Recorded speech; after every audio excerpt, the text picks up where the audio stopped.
Welcome to the Validia Films channel. There are very interesting stories just for you. Vova is with you, and we are starting. There's a serial killer in Antarctica. Hello again, Kate Beckinsale. A white haze. The year is 1957. A Soviet An-12 cargo plane with contraband on board is flying over Antarctica.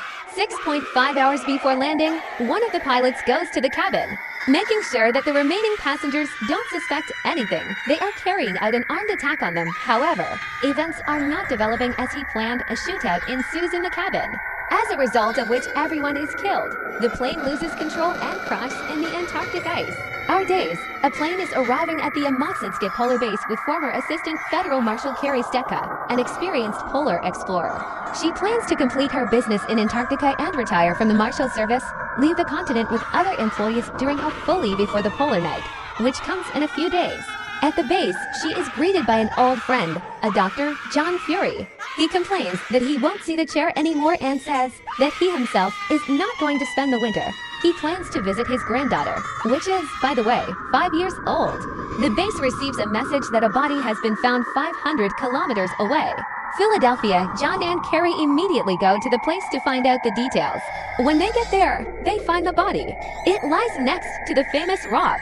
The first inspection, she showed that the man had a laceration on his leg, which was hastily sewn up. The deceased was killed by hitting him with an ice axe, although the murder weapon itself was not found nearby. Of course, the body was badly mutilated, presumably due to a fall from a great height. The identity can only be established using an identification card. The victim's name was Anton Weiss. He was a geologist at the station, which is located nearby. Carrie crossed paths with him several times for work.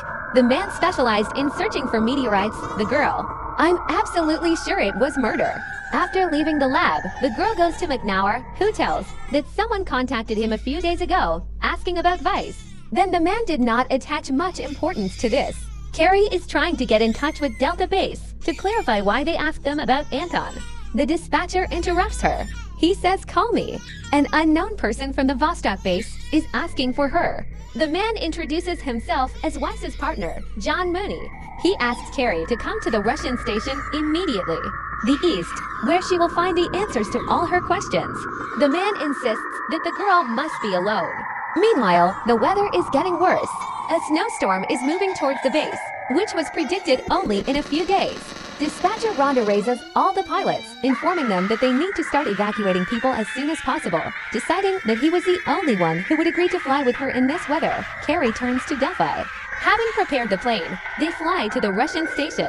Arriving at the place, the girl inspects the base, because that's it. Its inhabitants had already been evacuated a long time ago. Carrie is sure Mooney is out there somewhere. She leaves Delphi in one building, and she makes her way through the storm to another. Looking around the room, the girl finds Mooney bleeding. He's still alive, trying to tell her something, but at that moment someone pounces on her from behind.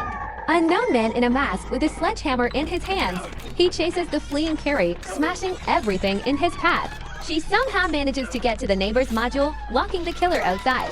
After being outside for a few minutes with her arms open, the girl, it freezes the limb.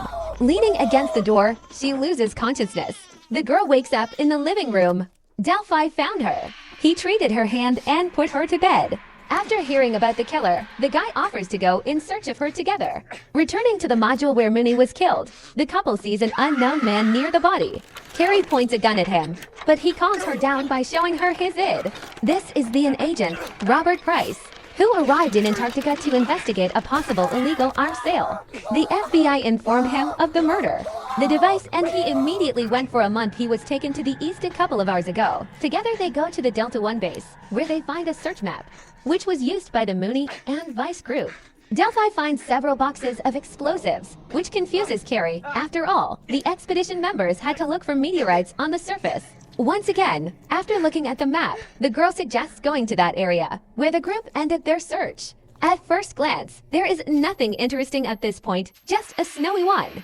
The plane, but soon the ice under the measles cracks. She falls into a tunnel drilled by meteorite seekers. She is followed by Delphi and Price. At the end of the tunnel, there is what the geologists were looking for, an old cargo plane. Getting on board Price and Carrie, the events that took place on board 50 years ago are being restored. The plane was carrying some very expensive cargo, but it crashed. Geologists entered the crashed plane and removed the cargo from it. Vice suffered an accidental leg injury, which was stitched up on the spot. Caristo.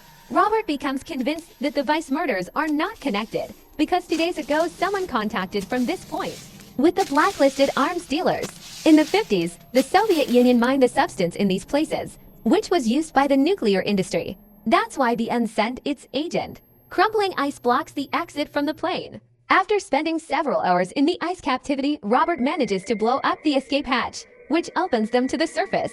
Back at the base, Carrie finds Memorf talking, in which he asks for permission to evacuate everyone immediately. The man thinks they should leave the facility and close it for the winter, because 2 corpses have already been found at the neighboring base, and he has no intention of risking the lives of his people. Carrie perceives this as a lack of trust in her address. She brings up data on the pilots who took to the air that day when Vice's body was discovered. After all, during his examination, Dr. John found that the body was not frozen. This means that it was dropped no more than a day ago before it was discovered. The most suspicious thing is the fact that the data was deleted exactly for those days that the girl was interested in. Later, Carrie goes to see Dr. Fury. After examining her hand, John informs her that the tissues are too damaged. There is no way to save the fingers, and the only way out is to amputate them to prevent gangrene from spreading everywhere. The men successfully perform the operation, leaving Carrie to rest, to gain strength after experiencing stress. Robert comes to express his condolences. In response, a depressed Carrie tells how she ended up at this base. She worked in Miami with her partner and they took on a major drug dealer, who's been hunted for months. Eventually, the perpetrator attacked her when she managed to fight back. She realized that her partner was acting in concert with him.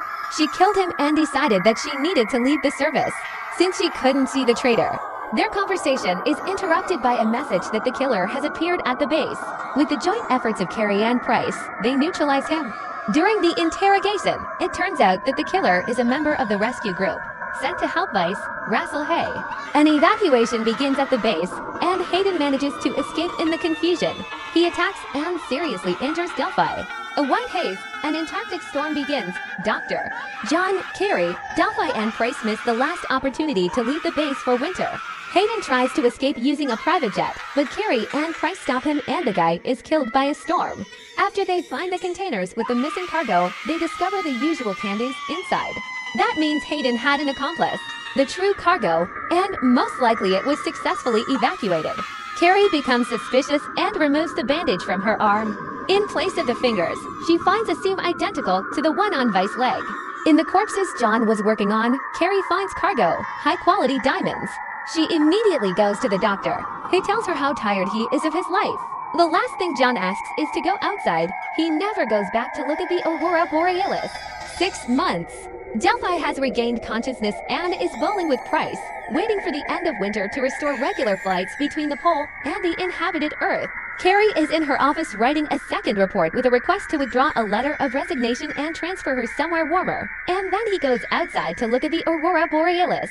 The actress is just freaky, but in any movie she's just beautiful. And you have to say something about the movie. Well, the movie is good, yes. The movie is not bad. Such a the trailer, yes. Friends, thank you so much for watching. Don't forget to subscribe to the channel. That's enough. Give it a thumbs up and, of course, write comments. Watch the best and exciting movies only for Volida. See you soon.